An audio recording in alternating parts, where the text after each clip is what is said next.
Dear Nobody, how are you?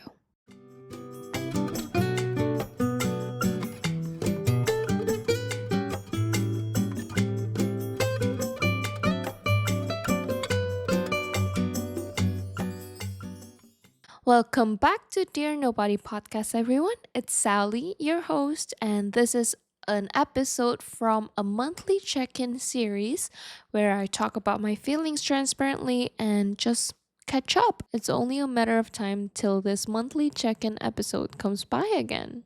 It's been quite a while now. How are you guys? I miss you, and the weather here in New York is so crazy right now, but that simply means that spring is coming really soon, guys.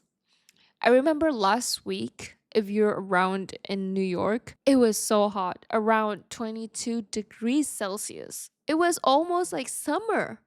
And then suddenly, the next day, it was snowing really hard. I don't understand. And then the next day after that, it was raining. There was a lot of storms, thunders, and everything with a crazy wind too. Oh my god.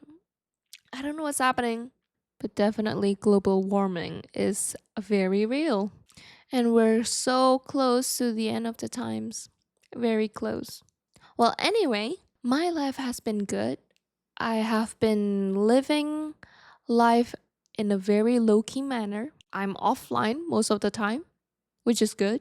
I have been reading a lot, watched movies, and I just had my very first red carpet experience for Project Hail Mary starring Ryan Gosling. I saw him and the other cast, along with the director and the author of the book.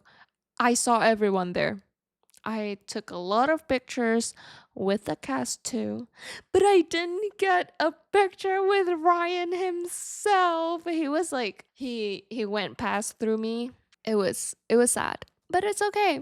I've seen him with my very two eyes, few feet apart from me, and he's very handsome. I cannot lie. He's very handsome. He's a fine man. I also made two new friends when I was there. Like strangers become friends. We actually followed each other now. They're very cool people. One of them studies in film, and the other one is in media and art management, I think. I might be wrong because I couldn't really hear her at that time when I asked. But yeah, life is good. Made two new friends. They are real. And it's rare to actually make friends outside of the social media world, you know? Usually you would find someone in your Instagram and then you make friends with them. But here, you just make friends in real life. It's a lovely experience. I love it. But always be cautious and beware of new people, especially if they are giving creepy vibes. Then please be careful if you find someone like that. Oh, lately I've been loving the newest album from Harry Styles called Kiss All the Time, Disco Occasionally.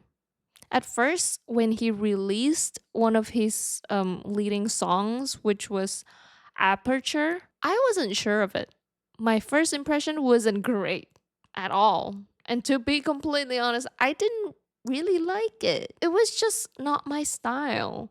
It's like techno, electronic, dance pop, like those genres. So I didn't really thought of listening to the whole album. But since I love watching movies and I saw he had just released a Netflix movie for his newest album. Like it was recorded in Manchester. It's basically like a concert, a free concert, I believe. I'm not so sure if it's free or not, but it's in Manchester and he played the whole entire album from the top to the bottom. And after that, he closes it with him singing some golden oldies of his.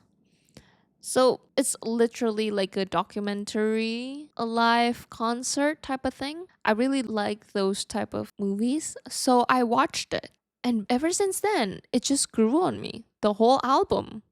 It's so funny, from something that I thought that I would dislike completely into something that I have been listening on repeat. Out of the 12 songs in the album, I only have two songs that I don't really enjoy as much. I would sometimes skip it, but it's still okay. It's not that I hate it. I would still listen to it if it comes by, but I wouldn't choose it at first. So it's a plot twist for real. When it comes to songs, I always appreciate people that has good lyrics, like a storytelling type of thing. That's why I really like Taylor Swift, because her kind of lyrics, it's just like reading a Shakespeare book. Like the storyline is amazing. You're just there for the plot and also good music too. So it is kind of a shock to me to like this type of music that is more vibey and just music for fun. Not for the plot, but more on the vibes. And this album really, really spot on the vibes. Like every single time I listen to this album, it would make me so hyped up. And I want to dance. It's giving a full dance energy. So the album is called Kiss All the Time, Disco Occasionally. But I just, why didn't he make it Dance All the Time, Kiss Occasionally? Because this whole album is just making me want to dance. And it's just bringing me to that point that I would dance to all of these songs. Anyway, just a thought. My top three songs are Ready, Steady, Go, Coming Up Roses, and Carla's Song. Yesterday I had this talk with my friends, my new friends, and I couldn't really pick one, so that's why I'm giving three. Top three. I love to imagine and connect the dots sometimes when it comes to music and basically other literature too, like arts. Of course, if I don't want to use my brain much and don't want to really make sense out of things, then I won't. But most of the time, I will try and make a connection, make sense out of things, and using my imagination. It's like being a child again, like what babies usually do when they're experiencing the world for the first time. They're really making sense out of things. That's why they always put everything on their mouth or to touch everything they see, because that's how they make sense out of things. Since their brains aren't as developed as an adult brain, they try to make sense from their sensory that they use most of the time, which is their mouth and their hands. They touch, feel, and taste. They look, but they don't understand what they're looking at yet until they touch and taste it. Okay, hot take. But I don't really like people who takes ages to text back. Like, to be completely transparent, I used to be one of them. And probably still is for the people who text me through Instagram. I just don't really use Instagram DMs as much as others would think. And most of my friends know that I respond better in WhatsApp or iMessage, so they know where to text me. When life just hits you with a lot of stuff, I completely understand. It can be overwhelming. You just have no time to respond everyone like you used to. Completely understand. But hey, even if I'm so busy and have tons of things on my shoulder, I would still take a little time to update my friends. Like, just the simplest thing, like, hey, I have this thing going on, cannot really respond well. And they would understand. Sometimes they would give me some space until I bounce back, because I want them to know that, hey, I see your message, but I just cannot respond it right now. So I will text you later. Or if this is really urgent, just call me. I am open to calling. If you call me, I would most likely to answer. If I'm there and my phone is there and I know that you're calling me, then yes, I will definitely pick up my phone and answer you. But if in some cases that I'm in a class, working, or something that I just physically cannot answer you at that time, I will text you like, hey, I'm this and this thing. Or I would answer you and say, like, hey, I'm in this thing. And you would know. It's not like I'm ghosting you.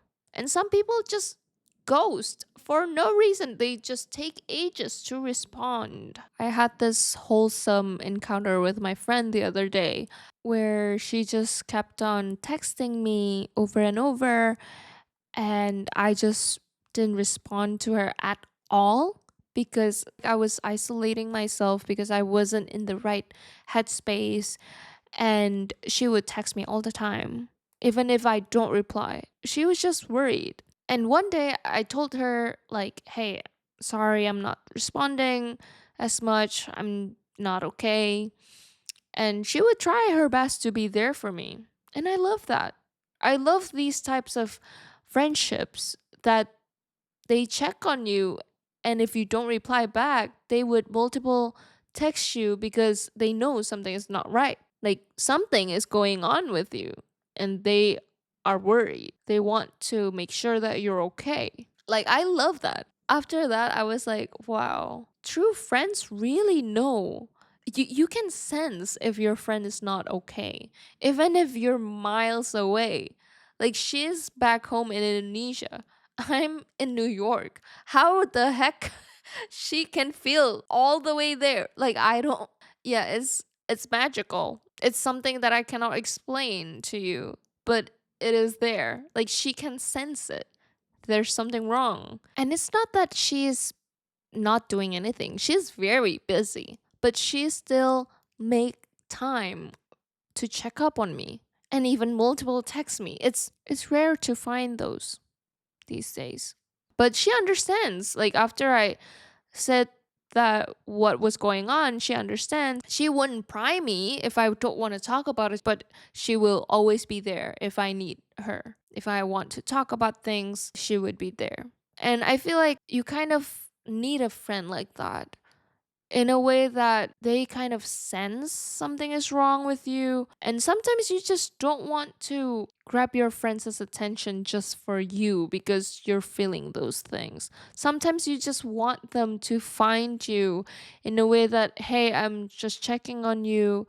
Are you okay? Or blah, blah, blah. Like, that, like, hey, let's meet up, I miss you, blah blah blah. It's always nice, right? It's always nice to hear that from someone who you care about. Like if you're busy, let me know. I would understand. Don't ghost me. Give me an update.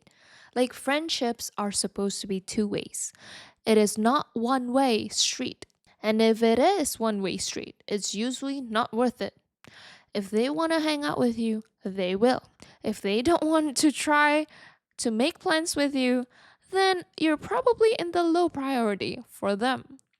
It's as simple as that. It is quite sad to think about it like that, but it's better to be focusing on yourself rather than wasting your time, energy, and the space of your brain to think about it. There are some exceptions though. Like if they are on vacations, they're mentally not okay or physically sick, like cannot physically type, because when I'm sick, I just cannot reach my phone. I cannot text people. I can pick up the phone, but I just cannot text. Like I just physically very sick. Then those reasons, it's fine. But it's not gonna be like all the time that you're on vacation, right? If this happens mostly every single time you talk to them, then I think you gotta rethink of your choices. And I truly believe that it's them. It's not you, it's them. You might get better friends once you realize that. I wonder how you guys are doing. I hope you're all doing well. I'm wishing all good vibes and good energy. I have been hanging out with myself a lot of time in my spring break. This week is the first week of school again. I cannot believe it. It's my last spring break as a student. So, since I spent most of the time alone during spring break, I tried to get out more frequently and hang out with my friends. And it's been great, actually. Thank you guys for being in this journey with me. I truly appreciate every one of you. New episodes on Thursdays, and I'll talk to you next week. See ya.